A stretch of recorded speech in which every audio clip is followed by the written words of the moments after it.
Yeah, one of the things I wanted to say, and it's very important, I have daughters, I have granddaughters, and I think it's a sad commentary in this day and age, especially with the Me Too movement.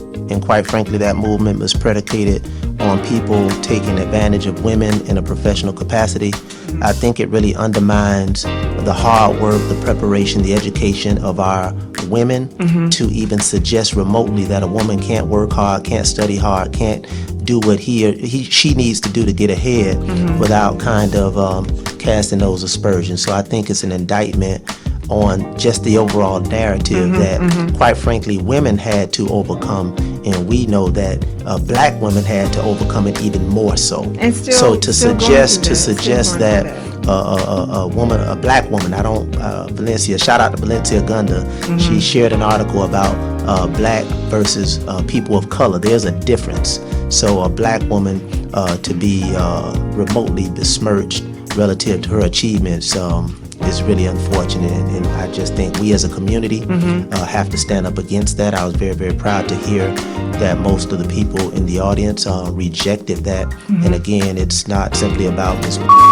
It's about all women, all black women who are in the private sector, the public sector, and who are working hard to get ahead and to just diminish hard work and effort to those kind of exploits is unfortunate. And I think we have to be the loud majority to reject those issues, because our people have struggled so hard to overcome that.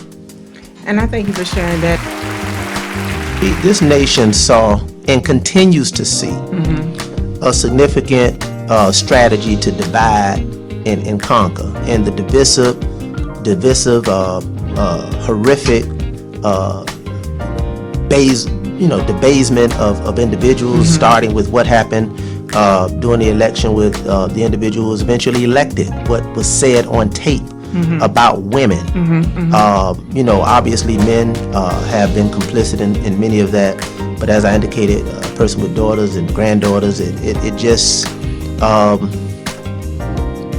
it troubles me to think that an offense against women will come from, in some cases, other women. We, as a community of black people, we say communities of color, but community of black people have had to overcome the Middle Passage, slavery, segregation, the Civil Rights Movement, suffrage, and every obstacle that can be imagined to overcome, and our women still are working to overcome that as well by being not only a woman but also black.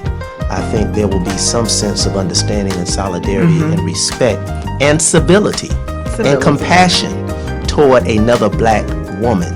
So I don't want to spend too much time on that, but those who know me know that I'm going to speak in truth, and I'm going to speak unapologetically as it relates to things that we have to make sure that we are right. That needed to be said. And I'm sorry. I just, I'm a black man. I could just kind of be silent on that. You don't have to apologize for anything, but I wanted you to say that your shirt says truth and your mug says the man, the myth, the legend. It's very important that we have our males to respond for us. So many times and so oftentimes we as women get torn down, and we don't have that man to say, let me stop this right now and let me put my words into it and let me tell them to cease, because oftentimes it takes a man's voice to silence the gossip and the lies. Women talk all the time. That's what they call catty and petty and all these things, but it's very important for you to bring that. And someone just texted and said, that's not like you to ask a question on your show like that. But I wanted to ask that question because it was brought out in public. And it was on Facebook, and social media has taken that. And of course they say it takes a long time for the truth to chase down a lie, but today I wanted that truth to be told today. And I wanted to I reject the insanity. I reject the disrespect. I reject the gutter